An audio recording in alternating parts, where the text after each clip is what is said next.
Hello, my friends, and welcome to Origins. What a joy to have you with us today on our show. Origins is a forum where we take the evidence of science and we use it to validate the truth of creation.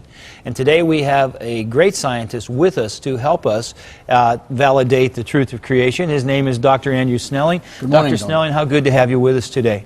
Great to be Dr. here. Snelling is a PhD in geology from the University of Sydney, I believe. That's correct. An Australian by nationality, but a creation scientist by choice. And today we're going to be talking about the evidence for the worldwide flood. Well, help us do that today. Well, many geologists are now accepting catastrophism. I mean, if the flood really occurred, then we'd expect to find evidence of catastrophism in the rock record.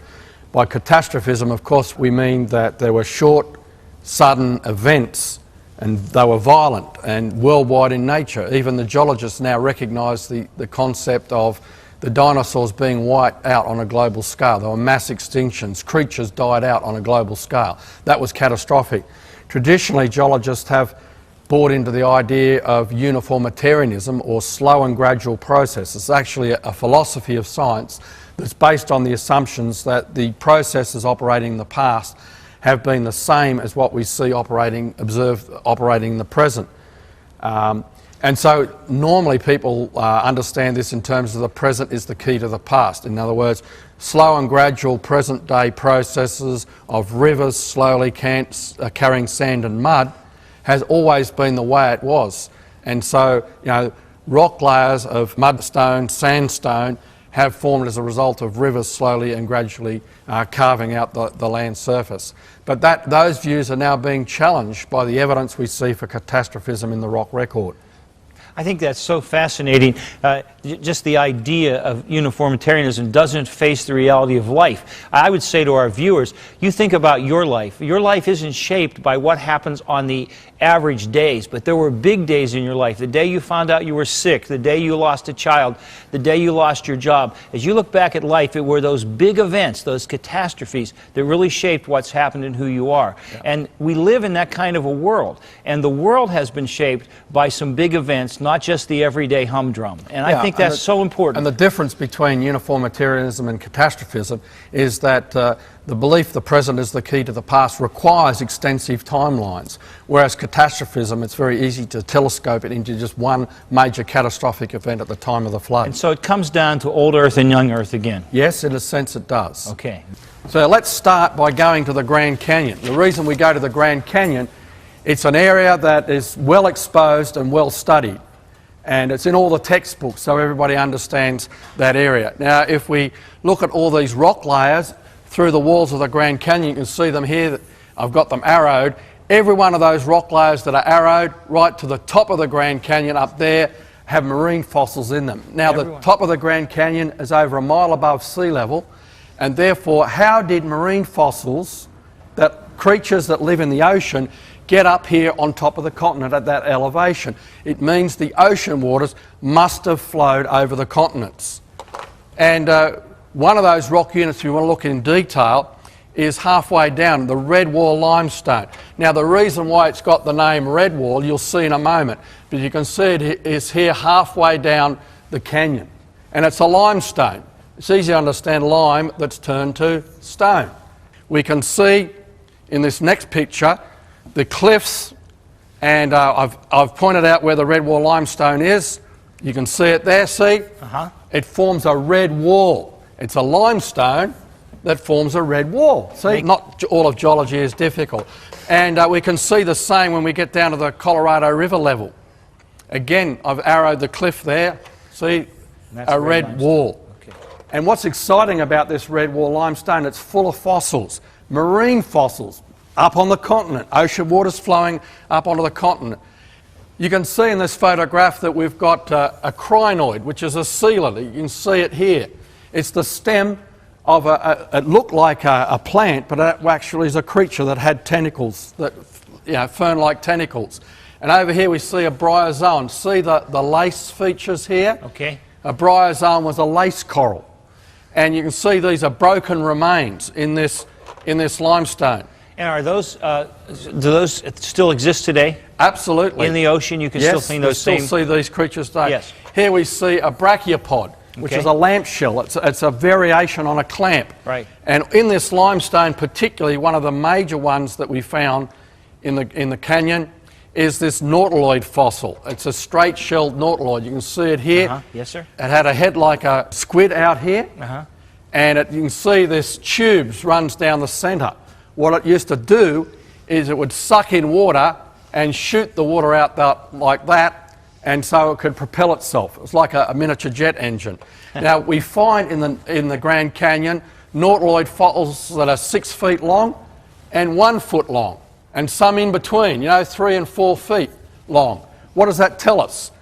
The little ones were baby ones, the bigger ones were parents, and then these were the grandparents. Okay. And so we find lots of these straight-shelled nautiloids. Most people are familiar with a coiled nautilus today. Well, these ones were straight. And that means that when we find big ones, little ones, intermediate ones buried together, we're actually looking at what was a living population that got rapidly buried.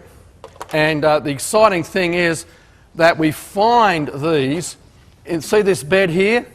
This bed is about 7 foot thick. 7 foot thick. And we can trace it right through the Grand Canyon. In fact, we can trace it from the eastern Grand Canyon. This is one of the prime locations there, Nautiloid Canyon. But we could also find it in the suburbs of Las Vegas. Wow. So we're looking at a distance of something like 180 miles. And you can see this bed just outside the housing estates there in Las Vegas. And the National Park didn't know this bed was there until we discovered it and we went through it. You can see all these locations where we find them. So here in the middle of a limestone, which the geologists say accumulated slowly and gradually, we've got evidence of catastrophism on a grand scale right through the canyon. In a matter of hours, you have all these fossils buried, marine fossils up on the continents, which is exactly the sort of evidence you'd expect to find for Noah's flood. Absolutely. The ocean waters came up onto the continent, bringing these marine creatures and nailed them and buried them catastrophically. Well, that's not the only example we find. In France, we find hundreds of thousands of marine creatures buried with amphibians, spiders, scorpions, millipedes, insects and reptiles. Notice something interesting there? That they're all land creatures, okay? So you've got a mixture of land and marine creatures together. Yeah. If a flood the ocean water's coming up to the continents, it brings the marine creatures and buries them with the land creatures. Doesn't seem to me there could be any other explanation how you could have land Absolutely creatures not. and marine creatures together. A local flood would be on the land, and you don't then have land creatures. The land creatures A global would escape. flood, the That's right. ocean waters come up onto the continents, bringing marine creatures and bury them There's nowhere with to go. land That's right. creatures. Yeah. And we see that in many places. In fact, if we go to Colorado, here we are, Colorado, the Florissant beds, again we see insects, freshwater clamshells, fish, birds. I mean, how do you fossilise a bird slowly? I don't know. It's got to drop from the sky and get buried straight away. And Right. hundreds of plant species, including blossoms, all buried together. Let me show you some photographs of some of these fossils. For example, here we see, in this next photograph, look at that beautifully preserved fish. I'm going to show you some more in a moment. And then we can see a bee. I mean, look at the wing detail's venation, the incredible, pattern yeah. in the wings. See, you can see the... Something How had do to you happen preserve quickly. it? I mean, you Yes. step on a bee and squish it and Right. it just rots very quickly. So look at the state of preservation of this bee. It had to have been buried very rapidly. And here we can see in this next photograph, we can see the blossoms. See the blossom here? Wow.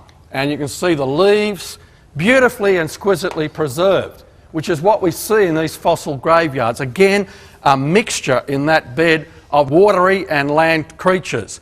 We can see here again in Wyoming. Wyoming, again, alligator, fish of many varieties. We've got birds, turtles, mammals, including bats, all buried together with mollusks, which are clams, Right. crustaceans, and insects and palm leaves. Again, a mixture of land and sea-dwelling creatures. Evidence that the ocean waters flooded onto the continents and buried all these things together. Now I want to give you another example. I've got to talk about Australia. I mean, You've got to. I've got to let you see. Now we're going to Tasmania, at the island state of Australia, which is down the south, right down the bottom, and it's a very pleasant place. Let's look at Fossil Bluff. You can see it's an 80-foot high cliff, 80 foot high, and it's limestone. And we find in this the fossils. First of all, we see these clams, see these broken shells. The broken shells indicate that it was rapid and catastrophic. Look at the little pebbles we find, okay? To move the pebbles, you need fast-moving water. So this was a fast-moving ocean current that collected all these shells, smashed them up and broke them up and buried them together. See another one over here, near the camera lens cap for scale. So these are quite large. And in this fossil bed, we found the remains of a toothed whale. See the teeth? Look at that. Okay, the teeth. And this is on display at the museum in the capital of the state, in Hobart. So that was the toothed whale, and in that same cliff, we found the remains of a marsupial possum. Here you are, you can see the backbone, the vertebrae, and here's some of the limb bones here and here. So to state the obvious, you have the marine animal and the land animal all in the same See, fossil that's the bed. question I ask people. Right. When was the last time you saw a whale and a possum living together? Yeah, can't happen. No, you don't see it happen. They could die together, And but so they couldn't live you have together. to ask yourself the question, how did a whale and a possum get buried together? How indeed. It means that the ocean waters had to flood up onto the continent, and of course they had to have been buried together. You know, many people see in textbooks drawings of past environments. This was where creatures lived together. But the only thing we can be absolutely certain of is this is where they are buried together, because that's where we observe them today.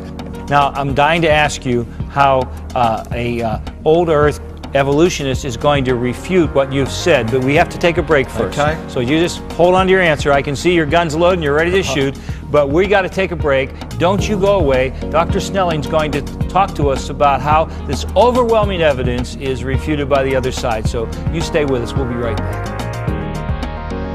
Creation versus evolution. You weigh the evidence. The global flood, a saltwater legacy. The existence of salt lakes and inland seas provides strong evidence that there's been a global flood. The huge salty Caspian Sea is landlocked and has been shrinking in size.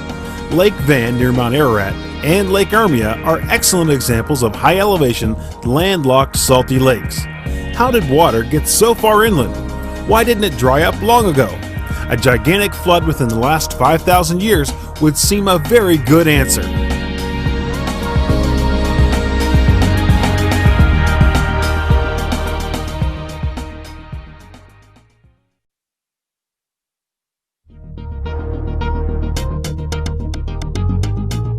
Today's guest on Origins, geologist Dr. Andrew Snelling, is the Director of Research at Answers in Genesis. He's been very involved in technical research, creationist publications, and is the author of Earth's Catastrophic Past, Volumes 1 and 2. Book orders are being taken at 800-778-3390. Andrew has traveled around the world speaking on the overwhelming scientific evidence consistent with the biblical account of creation and Noah's flood. Dr. Snelling has also been involved with the RATE project, which has produced breakthroughs on the subject of radiometric dating. Dr. Snelling can be reached at Answers in Genesis, P.O. Box 510, Hebron, Kentucky 41048, or visit the website www.answersingenesis.org. We are back with Dr. Andrew Snelling, and we are talking about the evidence of a worldwide flood and how that validates the truth of Scripture. Now, Dr. Snelling, so far we've made two big points in this show. Would you review them for us? Yeah, the first point was that if the flood really occurred, we'd expect to find evidence that the ocean waters flooded the continents. And the evidence we find is marine creatures way up on the continents, up on, for example, we talked about the Grand Canyon, at the top of the Grand Canyon, marine fossils, many layers of marine fossils. And we'd expect to find, because it was a catastrophe, that the plants and creatures were buried catastrophically. And we saw land and sea-dwelling creatures buried together. I think that's amazing. In fact, the evidence seems so irrefutable to me, that it makes me wonder that when this same evidence is looked at by an old Earth evolutionist, what do they do with this evidence? Well, they accept that individual layers could have formed catastrophically, but they want the millions of years in between.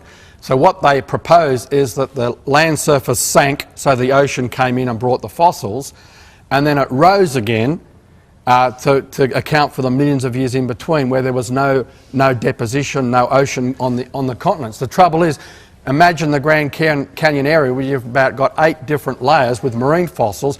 The continent's got to sink, the ocean's got to come in, then it's got to rise, then it's got to sink, then it's got to rise, sink, rise, sink, rise. The Earth isn't sitting on an elevator piston. It isn't going up and down. You can't explain that. Right. It's hard enough getting it to happen once, let alone so many times. And so it's so much simpler. There's a principle in geology, in science, called Occam's razor. Right. The simplest explanation is usually the right one. So you had one lot of ocean water coming across, That's right, depositing all those layers one on top of the other very rapidly, and then retreating at the end of the flood.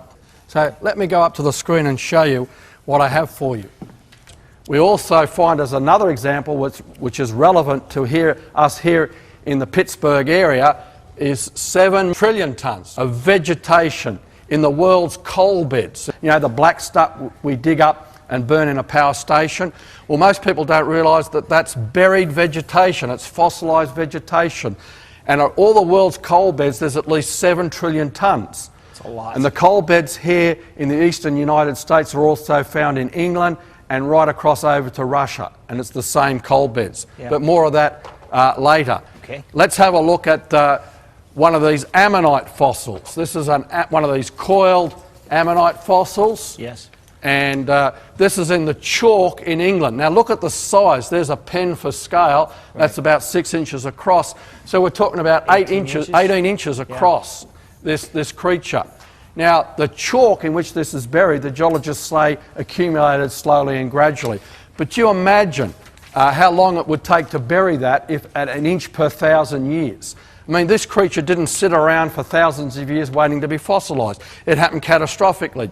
And this is what the chalk looks like under the microscope. See the tiny little evidence of little tiny shells? Here's a bigger one. You can see the different chambers. But there are thousands of different units. There's trillions of these. Trillions. I mean, this is under a microscope. This is right, about 50 times magnification. And so you can imagine these tiny critters buried on a mass scale, burying those bigger ammonites. This is a global scale fossil graveyard in England, in America, in Australia, all around the world. All over the world. Isn't that the evidence we'd expect to find for a catastrophic global flood as the Bible records? Absolutely yes. Now, rapid burial of plants and creatures. Look at this fossil fish. Now ask yourself the question whether all the fish, dead fish on the bottom of the ocean waiting to be fossilised today. If the present is the key to the past, we ought to be able to see fish being fossilised today. We're not making any fossils today. No, in fact, when a fish dies, it either floats or it rots or it's eaten by scavengers. Look at the eye socket here. Look at the ribs. The details are incredible. The details you can see. Look at the tail, how I mean, fine I like it to is. say Yes. to people, to produce a fossil fish like this, what you do is, when your pet goldfish isn't looking, back up a concrete wagon and dump the concrete on top of it, because that's the only way you'll preserve a fossil fish like that. Something has to happen quickly. That's right. Now let me give you another example. This is what we call a trilobite. It's got a head, okay, it's got a body section through here, and then it's got a tail. So it's got 3 lobes, so we call it a trilobite. It's like a little snail-like creature on that lived on the bottom of the ocean. But look at the state of preservation, and particularly, see this knob here? Yeah. That's the eye of the trilobite. It's there in perfect form. It's that, and we can see preserved the lens of the trilobite, and it's so complicated that we, with all our ingenuity, have only been able to build similar lenses in the last 5 decades. Huh. And look at the exquisite preservation of these creatures. Catastrophic burial by a global flood. I like this. This is an Australian one. That's why you like it. You're a good bloke. It's Morsinites sprigii, named after 2 famous Australian geologists. Now, most people think that's a fossil flower, but it's actually a fossil jellyfish. Oh. Now, the man who found these in outback South Australia over an area of 400 square miles found hundreds and hundreds of these jellyfish fossils. Now you think about it, what happens to a jellyfish when it gets washed up on the sand? Because this is found in a sandstone, okay? It would melt in the sun, or the waves and the wind would break it up. Right. So the man who found these jellyfish fossils over 400 square miles in outback South Australia, hundreds of these jellyfish fossils, said they all had to form in less than 1 day. Wow. So you see, that's rapid catastrophic burial, where the ocean waters are wiping out all these jellyfish and bury them rapidly. How long did it take to form these two fish fossils? I mean, here, one fish didn't get time to finish his breakfast before the two of them were buried and fossilised. So 1 second that fish is alive, and the next second it's being buried. Yes. Exactly. Okay. And so this is what we mean by rapid burial. And look at the exquisite state of fossil preservation. Again, you can see the backbone, you can see the fin, you can see the tails. And there's lots of examples of this in the fossil record. Let's have a look at this next one. This is one of my favourite examples. Here, this actually comes from a textbook on evolution, and so you'd think it would be evidence of slow and gradual processes. This is an Ichthyosaur. You can see the snout here. An Ichthyosaur was a marine reptile. It's not a fish, it's actually a reptile. Here's the tail down here, and this guy, it's actually a mother. She's 6 foot long, okay? Wow. And notice something interesting here. What's this we see here? That's a little baby. Oh. And this is buried in a limestone. And this is the mother, 6 feet long, buried, having just given birth to a little baby. Literally in the process of birth. Exactly. Now you think about it. A creature of this size, we know from earthquakes and tsunamis that a lot of creatures sense danger and escape from the danger zone. So if this mother had sensed the danger was coming and there was time for her to escape, she would have escaped. You know, when this photograph was published in the journal Nature, the editor put under a caption, "Time freeze frame." What he meant was that 1 minute, mother was giving birth to a baby, split second later, tons and tons of sand and mud just buried her alive. And she didn't have time to escape, and a little baby was just there.